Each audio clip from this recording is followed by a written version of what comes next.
সেই বড় নেতা, যে নেতা যত দূর দেখতে পান, যাকে আমরা দূরদর্শিতা বলি। আর এই দূরের তো কোনো মাপ নেই। দেশ, কাল, পাত্র, যুগ ছাড়িয়েও চলে যেতে পারে। এরকম বহু মনীষীরা আছেন যারা বহু দূর পর্যন্ত দেখতে পান যে কি হতে যাচ্ছে বা কি হবে, বা কোন কাজের কি ক্রিয়া, কি প্রতিক্রিয়া। এ সমস্ত আমরা শুনে আসছি বহুদিন ধরে। যে 1950 সালে আমরা স্বাধীন হলাম 47-এ। 1950 সালে আমেরিকার যে মানে জাতিসংঘ ছিল, জাতিসংঘ থেকে একটা প্রস্তাব আসে যে ভারতকে ভেটো পাওয়ার দেওয়া হবে। ভেটো পাওয়ার অত্যন্ত পাওয়ারফুল, মানে সব থেকে প্রেস্টিজিয়াস এবং পাওয়ারফুল পোস্ট হচ্ছে permanent post. That is permanent post পেলেই তারা ভেটো প্রয়োগ করতে পারবে। এর মধ্যে তখন ছিল সম্ভবত আমেরিকা, রাশিয়া, জাপান এবং জার্মান না, ফ্রান্স। এবার আসলে যার যার স্বাধীনতা আগে হয়েছে তারাই আগে সেই দেশগুলো গঠিত হয়েছে, তারা চান্স পেয়েছে। এবার পালা ছিল আমাদের 1950। কিন্তু তিনি তা নিলেন না। তিনি বললেন না, আমাদের দরকার নেই, তোমরা দিয়ে দাও চীনকে। আরে বাপরে, চীনকে দিয়ে দেবে এইরকম একটা মহামূল্যবান জিনিস? তখন হিন্দি চিনি ভাই ভাই একটা চুয়েনলাইয়ের সঙ্গে তখন একটা মাখো ভাব হয়েছিল জওয়াহরলাল নেহরু। হিন্দি চিনি ভাই ভাই, আপনারা কলকাতায় শুনেছিলেন ব্রিগেড প্যারেড গ্রাউন্ডে। ওই যে হিন্দি চিনি ভাই ভাই, এই যে রব থেকে চীনের সঙ্গে নেহরুর একটা ব্যক্তিগত সম্প্রীতি গড়ে উঠেছিল। তার নিরিখে তিনি বললেন না, ওটা বন্ধুকেই দিয়ে দেওয়া যাক, আমাদের দরকার নেই। আরও একটি কারণ ছিল, নন অ্যালাইনমেন্ট বলে একটা নির্জোট সংগঠন করেছিলেন তিনি এবং মুগাবে, এরকম আরো কয়েকজন মিলে। রবার্ট মুগাবের নাম আপনারা শুনেছেন। তা তারা চিন্তা করছিল যে না, আমরা আমেরিকার জোটেও থাকবো না, রাশিয়ার জোটেও থাকবো না, বা আমরা কারোর জোটে যাব না। তখন এই দুটো জোটেই বেশ মানে ভাগ ছিল পৃথিবী, আমেরিকা এবং রাশিয়া, মানে সোভিয়েত ইউনিয়ন। সেখান থেকে দাঁড়িয়ে উনি একটা তৃতীয় নন অ্যালাইনমেন্ট মুভমেন্ট শুরু করেন, নেহেরু, মুগাবে, এরকম কয়েকজনে মিলে। তাদের বক্তব্য হচ্ছে আমরা এই দুজনের বাইরে একটা তৃতীয় বিকল্প জোট তৈরি করব। এটা একটা বড় কারণ ছিল যে তাহলে তাই যদি হয়, তারা যদি তৃতীয় বিশ্বের বা তৃতীয় একটা অ্যালাইনমেন্ট বা জোট গড়ে তোলেন, তাহলে তারা কেন এদের সদস্যপদ নিতে যাবেন না? কারণ তারা এই দুটো জোটকেই স্বীকার করেন না। ফলে তিনি সেটা দিয়ে দেওয়ার সময় ভাবলেন যে ঠিক আছে, চীনকেই দিয়ে দিই, চীন আমার বন্ধু এবং একান্ত প্রতিবেশী, প্রয়োজনে কাজে লাগবে। এই চিন্তা ভাবনা থেকে এটাকে আপনারা সহজভাবে দেখতে পারেন, কঠিনভাবেও দেখতে পারেন, যদিও এখন সবাই তাকে তীব্রভাবে নিন্দা করে যে একটা রাষ্ট্রনেতার যে দূরদর্শিতা, সেটার উপর নির্ভর করে সেই দেশের ভাগ্য। আজকে কি দেখছেন, আজকে আমাদের ভারতবর্ষ নেহেরুর আমল থেকে চলে আস্তে আস্তে আস্তে আস্তে আমাদের একটা সময় আমরা খেতে পেতাম না, ভুট্টো মাইলো খেতে হতো, অর্থাৎ আমরা খাদ্যশস্য উৎপাদন করতে পারতাম না। কেন পারতাম না? কারণ হচ্ছে যে নেহেরু ক্ষমতায় এসে পঞ্চবর্ষীয় বা পরিকল্পনা, মানে 5 ইয়ার্স প্ল্যানিং করেন, পঞ্চবর্ষীয় পরিকল্পনা, অর্থাৎ তিনি তার এক একটা 5 বছর ধরে ভাগ করলেন যে আমি এক একটা 5 বছরে এক একটা জিনিসের উন্নয়ন করব, সেটার উপর জোর দেব, আর্থিক নিয়োগ করব, সামাজিক, রাজনৈতিক, অর্থনৈতিক সব প্রভাব খাটিয়ে সেটাকে ফুলফিল করব। তাহলে কি করলেন তিনি করলেন প্রথম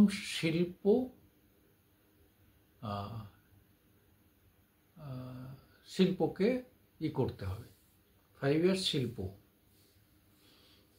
তার ঠিক আছে, শিল্প করলেন বা বিভিন্ন জায়গায় শিল্পের উপর জোর দিলেন, শিল্প গড়ে উঠতে লাগলো। তখন টাকাটা, তারপরে বিড়লা, এরকম অনেক ধরনের কোম্পানি, শিল্পপতিরা তারা বিভিন্নভাবে সহযোগিতা পেয়ে শিল্প গড়তে শুরু করলেন। তা শিল্প গড়তে গেলে কি লাগবে? প্রথমেই লাগবে শিক্ষিত দক্ষ শ্রমিক। ধরুন ইঞ্জিনিয়ার লাগবে, সেমি ইঞ্জিনিয়ার লাগবে, এবং একটু শিক্ষিত ক্লারিক্যালও লাগবে। তাহলে কি করতে হবে? পরের 5 বছরের জন্যে তিনি শিক্ষাকে করলেন, চিন্তা করুন, শিক্ষাকে করলেন, শিক্ষার প্রসার হতে লাগলো। এইবার শুরু হয়ে গেল খাদ্য অভাব দেখা দিল। ভারত কৃষি প্রধান দেশ, উচিত ছিল যে প্রথম 5 বছর কৃষির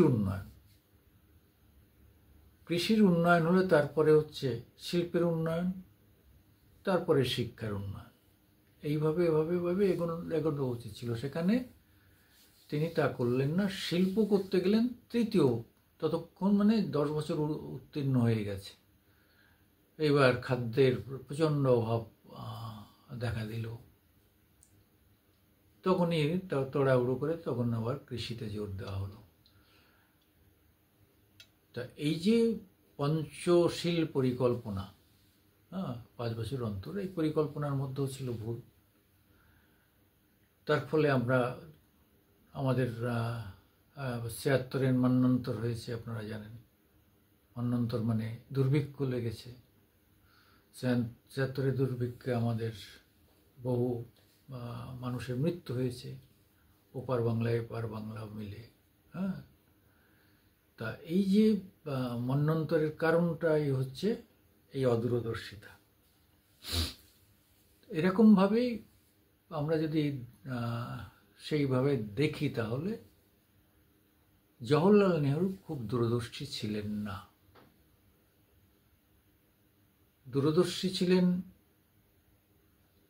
মহাত্মা গান্ধী, কিন্তু তার রাজনৈতিক দূরদর্শিতা ছিল, কিন্তু অর্থনৈতিক বা আদার্স দূরদর্শিতা ছিল না। তার রাজনৈতিক দূরদর্শিতা ছিল এই যে ধর্মের ভিত্তিতে হিন্দু মুসলমানের দেশ ভাগ হওয়ার পরেও তার মনে হয়েছিল যে যদি এখানে আমরা এখানে যদি হিন্দুদের খুব বেশি প্রাদুর্ভাব ঘটে, হিন্দু মহাসভা, তারপরে হিন্দুদের আরএসএস 1925 থেকে আরএসএস, এদের যদি আমরা বাড়তে দিই, তাহলে একটা সময় দেখা যাবে যে হিন্দুদের আধিপত্য হয়ে যাবে, তখন আমাদের এই কংগ্রেসের আর কোনো ভ্যালু থাকবে না। কংগ্রেস যে স্বাধীনতা সংগ্রামে এই যে এত করে স্বাধীনতা আনলো, আমাদের কেউ মনে রাখবে না, হিন্দুদের হাতে চলে যাবে। তখনই শুরু হয়ে গেল রাজনৈতিকভাবে হিন্দুদের দূরে রাখা। এবং আপনি ভাবতে পারেন যে 8 পাস শিক্ষা, আমাদের প্রথম শিক্ষামন্ত্রী আবুল কালাম আজাদ 8 পাস ছিলেন,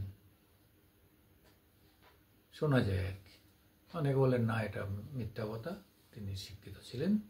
যাই হোক, তার শিক্ষার অভাবের তো পরিণতি এইটাই যে শিক্ষামন্ত্রী তিনি এসে পড়ালেন কারা, যারা ভারতবর্ষকে বারবার দখল করছে বিদেশ থেকে এসে, এখানে অত্যাচার অনাচার করে আমাদের উপর শাসন চালিয়েছে মুঘলরা, সালতানাত আমল, তাদের উপর পড়াশোনা শুরু করলেন। কিন্তু হোয়াট ইজ ইন্ডিয়া, ইন্ডিয়া কি বা তার ঐতিহ্য কি, পিছনের ইতিহাসের দিকে আলোকপাত কেউ করল না।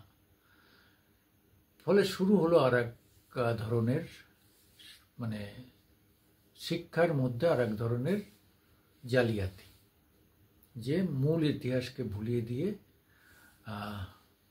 অন্যের ইতিহাস পড়ো। ভারতের ইতিহাস, ভারতীয়দের ইতিহাস পড়ার দরকার নেই, কিন্তু ভারতকে যারা ধ্বংস করেছে, সোমনাথ মন্দির শেষ করেছে, পুড়িয়ে জ্বালিয়ে শেষ করে দিয়েছে যে দেশটাকে, তাদের কথা ভাবো। তারপরে আসলো আস্তে আস্তে আস্তে, তারপর বেনিয়ারা আসলো, সেখানেও কংগ্রেসের ছিল, ইস্ট ইন্ডিয়া বেনিয়া, পর্তুগিজরা বিভিন্নভাবে যারা এখানে করতে আসলো, সব মিলিয়ে দেখা গেল যে কংগ্রেসের যে নেতারা, তাদের দূরদর্শিতার ভয়ঙ্কর অভাব ছিল। ইন্দিরা গান্ধী এসে তো ভারতের যে ডেমোক্রেসি, সেটাকেই খুব একটা পাত্তা দিতেন না। তিনি ব্যক্তি স্বাধীনতা, মানে তার অনেকটা রাজতন্ত্রের স্টাইলে তিনি তার বাবার থেকেও বেশি ভয়ঙ্কর ছিলেন, যার জন্য শেষ পর্যন্ত তিনি 1975-এ করে নিলেন, শেষ করে নিলেন ক্ষমতা। কী করলেন? স্বাধীনতা, জরুরি অবস্থা জারি করলেন, স্বাধীনতার বা আমাদের ডেমোক্রেসির সমস্ত ডেমোক্রেসিটাকে তিনি শেষ করে নিলেন। একদম মানে ডেমোক্রেসিটাই ধ্বংস হয়ে গেল, একটা স্বৈরাচারী সরকার, তারও পতন ঘটল। এইবার 2000 এর মাঝে একাধবার এসছে বিজেপি, জনসংঘ, এরা যারা হিন্দু এখানকার সংগঠন করে, হিন্দু মহাসভা ইত্যাদি, RSS, এদের সমর্থনে। কিন্তু তারা এসেও খুব বেশি দিন টিকতে পারেননি, কেন তাদের দাঁড়াতেই দেওয়া হয়নি, বা তাদের নিজেদের দুর্বলতার কারণে। কেন আদবানি, অটল বিহারী বাজপেয়ী, প্রমোদ মহাজন, এদের বিভিন্ন রকম গ্রুপিজমে থাকার ফলে তারা ঠিক ইউনাইটেডলি লড়তে পারেননি। তাই মাঝখানে বিশ্বনাথ প্রতাপ সিংয়ের জনতা দল, তারা সামনে চলে আসলো। আপনারা জানেন জয়নারায়ণের সেই মুভমেন্ট, তার ফসল। এই করে করে করে করে গড়াতে গড়াতে গড়াতে 2012-14-তে বিজেপি সরকার আসার পরে, বিজেপি আর যাই করুক না কেন, তাদের মধ্যে যে ভারতীয় তত্ত্ব, ভারতের জাতীয়তা বোধের একটা আলাদা মানে হলো, সেটা হচ্ছে যেখানে হিন্দু বা সনাতনপন্থী, ফলে এদের হাতেই ক্ষমতা থাকবে, এই মানসিকতা নিয়ে। এবং এই ক্ষমতায় থাকার সঙ্গে সঙ্গে এদের দাবি নতুন করে শুরু হলো যে আমরা 150 কোটি লোক, আমরা কেন ইউএনসির ভোটাধিকার পাবো না, আমরা পার্মানেন্ট মেম্বার কেন হব না, আমাদেরও ভোটাধিকার দিতে হবে, ইত্যাদি ইত্যাদি। এই আওয়াজটা চলছে, কিন্তু এখন আর কেউ ভারতকে ঢুকতেই দিচ্ছে না। দুদিন আগে যে বন্ধু, সে দুদিন পরে শত্রুতা করছে ওখানে গিয়ে। যে মেলোনি, ইটালির মেলোনির সঙ্গে এত খাতির আমাদের, কত মিম মোদি আর মেলোনিকে নিয়ে। মেলোনি নিজেই বলেন আমি আপনার মতো হতে চাই, সেই মেলোনি বিরোধিতা করলেন। যাই হোক, আমাদের এটা পাওয়া হলো না। তবে হ্যাঁ, আজকে বলে যাচ্ছে যে 2 থেকে 3 বছরের মধ্যে, এমনকি সামনের বছর হতে পারে, আমরা পার্মানেন্ট সদস্যপদ পাবই। আমি সুকুমার দেবনাথ, আমার আজকের দিন ইউটিউবে আপনাদের সুস্বাগতম।